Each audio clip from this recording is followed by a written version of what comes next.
Yo, Hegassen here, and this is like my fifth time trying to record this. I can't be bothered anymore. Here we go, it's my review of One Piece Manga Chapter 980. 20 more to go to 1,000. Fighting music. This is Scratchmen Apoo's big first fight in the Beast Pirates. We've seen him before previously fighting Kizaru, but we get to see him here fighting for the Beast Pirates, and it was good. A great introduction. But let's talk about the beginning of this. We have Luffy and Zoro. They've gone into Onigashima. Zoro actually managed to get into Onigashima. He didn't get lost. He got in there. And he found Luffy in this chapter. So Zoro's having some impressive navigation this week. But they're in there. And the plan to infiltrate Onigashima is ruined from the first chapter. Because obviously Luffy got that Oshiroku poured on him. That's a big no-no. Luffy doesn't like to see food wasted. Especially here in Wano, you know, when people like Otama are starving, they can't eat nice food like Oshiroku, and here it's getting thrown around being called rubbish. That's a big no for Luffy. So straight away he's getting in there, getting in the fight, and it's just blown his cover. Zoro then comes along, makes an even bigger mess, cutting the building in half, just to tell Luffy, oi, stop making a scene, even though he made a bigger scene. Great little moment that between the two. I love seeing them two together again. My early days of One Piece. Kid is there. The reason why they ran in there in the first place is to stop Kid from making a scene. Kid was in there sneaking around, being stealthy. He's the one who's then having a go at Luffy, but he's stayed a little bit stealthy till the end. Then he kind of just gives up with it. A bit like me doing this review. Right, so Queen obviously spotted Luffy and Zoro because of them two making a massive mess.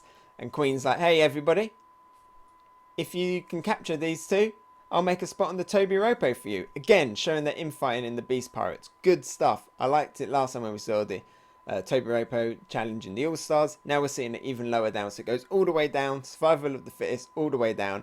And I like that. This could be the thing, like I said before. This could be the thing that is the big difference between the Alliance and the Beast Pirates, and the thing that means that the Beast Pirates kind of fall apart. You know, you might have like Luffy and all that attacking Queen, then a member of the Tobi Roppo comes in and is then also starts attacking Queen. Like, no, I'm the one who's going to take down Queen. You know, I want that position. Or it could equally be helping to motivate everybody else in the Beast Pirates because they want to get that position. They want to show how strong they are. So it could be some really interesting stuff coming out of that. I am excited with this different dynamic between the two different groups that we have. But yeah, that's why now Apoo gets to join, because Apoo's like, oh, we get to have a fight for the Tobi Roppo position. All right, I'm up for that. Let's get in there. And it's surprising because we look at the power level of Apoo here, and he shows some very impressive feats.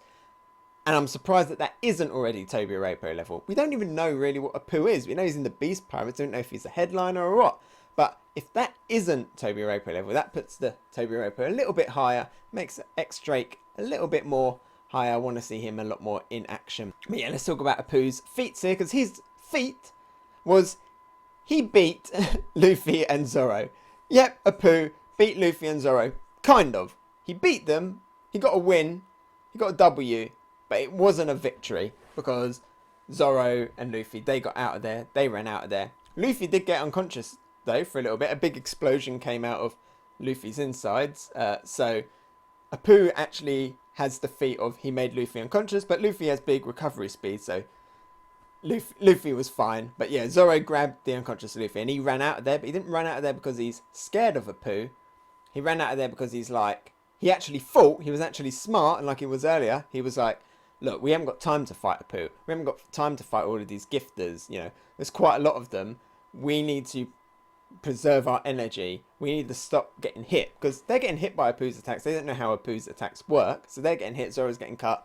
Luffy's had explosions from the inside, got punched. He's like, look, we can't be taking these attacks. We need to let somebody else deal with them, because we've got bigger people to fight. You know, we've got the All-Stars, we've got Big Mum and Kaido, so we can't waste our time on Apoo, even though he's like beating us here and cutting us and made Luffy unconscious. We ain't got time for him. He's too small for us. Somebody else deal with him. We're going to fight the Yonko. So I really like that. It shows that confidence, and it shows Zoro being smart, battle smart. Same with Luffy as well. That's some good stuff. And then at the end, Kid is the one who actually then goes and fights Apoo. And this is where it's like, how strong actually is Apoo? Is he stronger than Luffy and Zoro? Nah, I don't think he's that. I think his devil fruit is quite overpowered. Kind of like Law and Hawkins. You know, you think it's a very standard devil fruit, but there's a lot more layers to it, a lot more different ways to use it. But I think Apoo is always going to be one of those people like Usopp, where he's best fighting over there in the background, long range, but up close, he's easy, he's fodder, and we see Kid going there. He slams down with his great big metal iron hand. He slams down on Apoo. It'd be interesting to see what happens next chapter. Is Apoo going to get up and has tanked it, or is he going to be there with swirly eyes and a big bump on his head? And I think that will kind of put Apoo maybe in the middle ground of supernova powers. Before, people were always ranking him low, down at the bottom with like Jewelry Bonnie.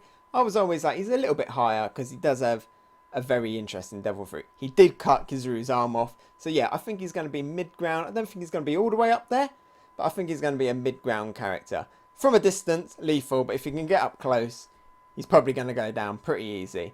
But yeah, good to see there with Apoo, and I'm hoping that we get to see more of that Kid Apoo clash next time. Overall, this chapter was a purple tier for me. With some good stuff in it. It was mainly kind of fighting and stuff, and there was a lot of just kind of punching, like the fodder, the gifters and stuff. And Luffy and Zoro, they took off their Beast Pirate uniforms that Kinemon made. This made me a little bit worried because I don't want Robin to take hers off just yet. I want Robin to wear that for the rest of the series. I want Robin to wear that outfit for the rest of the series and be in every single chapter going forward. She wasn't in this chapter, that's why it's not higher ranking. Yeah, good chapter. Hopefully this recording has worked and not gone out of sync, and the audio's right, because it wasn't the last few times and I'm fed up of talking about it now. But it was a good chapter. Well done, Apoo. You got half a victory. Hey, so thanks for watching. What did you think? Let me know about it in the comments below. And if you enjoyed my video, maybe give it a like, and if you really liked it, why not subscribe? You can follow me on Twitter, Instagram and Twitch. Oh, and here's a related video you might enjoy, and something more fresh. I've been Hegassen, and I'll talk to you next time. Bye!